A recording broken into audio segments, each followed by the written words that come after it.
आइए हम भिन्न की अवधारणा में दो सर्कल देखते हैं प्यारे बच्चों। इस सर्कल देखिए कितने भाग है, 8 भाग है और इसके 4 भाग है बराबर बराबर। ये हमने दोनों भाग बराबर बराबर कर रखे हैं। अब आप देखिए, ये देखिए एक भाग हमने यहाँ ब्लैंक वो कर दिया है छायांकित, और ये इसको हटा देते हैं। तो यहाँ ध्यान से देखिए इसमें कितना भाग इसका भिन्न का बनेगा, क्योंकि एक भाग ही काला है, लाल टाइप का है ये, तो ये हो गया हमारा 1/8। क्योंकि एक भाग को हमने छुपाया है केवल। अब देखिए ये हमने 3 भाग छुपा दिए, 3 भाग को हमने छायांकित कर दिया। तो ध्यान से पता लगाते हैं इसका कि अब कितना भिन्न हो गया हमारा। ये हो गया 3/8। 3/8 आप समझ रहे हैं, क्योंकि 3 हिस्से काले थे। अब देखिए ये 4 हिस्से काले हो गए, 4 हिस्से छायांकित हो गए। तो ये हमारे पास पूरा जो भाग बना है वो बना है हमारा 3, और कुल इसके जो भाग है वो 8 है। तो इस भिन्न का हमारा मान हो गया 4/8। आप ध्यान से देख सकते हैं 4/8, क्योंकि बराबर बराबर 8 भाग है और 4 भाग इसमें हमारे ये लाल हो रखे हैं, इसलिए हम इसको कह सकते हैं 4/8। अब दूसरा देख लीजिए, ये दूसरा सर्कल है हमारे पास। इस सर्कल का हमने देखिए एक भाग हरा कर दिया। तो इसका आप ध्यान से देख सकते हैं कि इसमें कितना इसका भिन्न रहेगा, क्या रहेगा इसका भिन्न का मान, वो रहेगा 1/4। अब देखिए दो भाग छायांकित कर दिए, 2 भाग हरे कर दिए। तो ये जो हरा वाला पार्ट है ये पूरे भिन्न का कितना भाग हो गया, 2/4। तो ये भिन्न, क्योंकि आपको पता ही है बटे में चलता है, अंश बटे हर के रूप में होता है। तो 4 क्योंकि बराबर बराबर भाग होने चाहिए, तभी भिन्न की अवधारणा का जो एक कॉन्सेप्ट है वो क्लियर होगा, अन्यथा ऐसा नहीं होगा।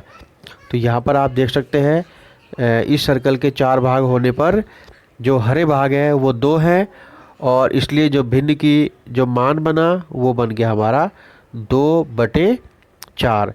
मैं समझता हूँ आप लोगों को समझ में आ गया होगा कि किस तरह से ये भिन्न अपना मान बताता है। ठीक है, इस तरह से भिन्न की अवधारणा को आप और समझ।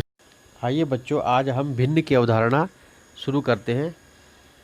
तो भिन्न का जो मुख्य अर्थ है वो है किसी भी चीज़ का कोई भाग। जैसे हमने एक यहाँ पर ये वर्ग बना दिया बराबर बराबर, और इसके हमने बच्चों 4 बराबर बराबर भाग कर दिया, बिल्कुल 4 बराबर। अब हम 4 बराबर भाग कर दिए, तो प्रत्येक जो भाग है, जैसे ये वाला भाग है, ये इसका मान भी 1/4 होगा।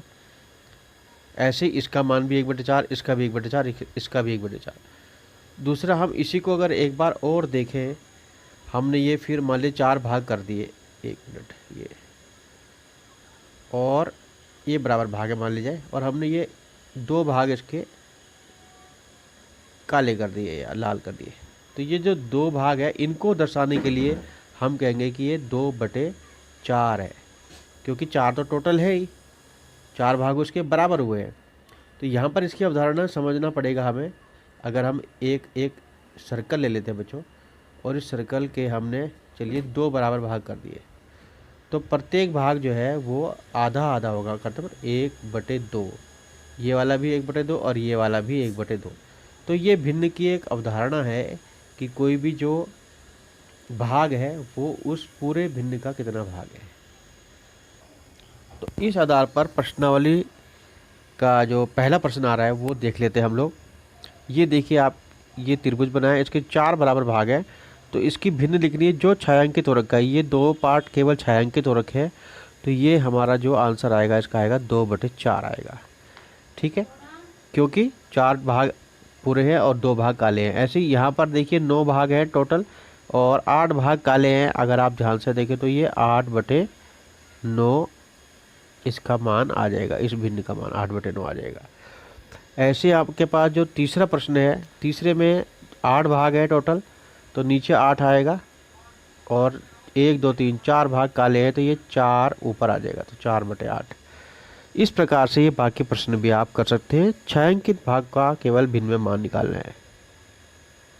के साथ हम दूसरा प्रश्न देखते हैं। इसमें आपको आकृतियाँ दे रखी है, और हमें जो भिन्न दिया है उस भिन्न को यहाँ पर छायांकित करना है। जैसे ये 6 भाग है और एक ऊपर लिखा है 1/6, तो एक भाग केवल आप काला कर सकते हैं, ये वाला भाग आप काला करो, कोई सा भी काला कर सकते हैं आप। ऐसे दूसरे में 4 भाग है बराबर है त्रिभुज वाले में, और एक भाग केवल काला करना है, कोई सा भी एक पार्ट आप पेन की शेडिंग देके काला कर सकते हैं यहाँ पर। ऐसे तीसरे वाला आप देखें तो 3 भाग है और बराबर है, तो कोई भी एक भाग आप शेडिंग से काला कर सकते हैं, बाकी दोनों % आप स्वयं कर सकते हैं।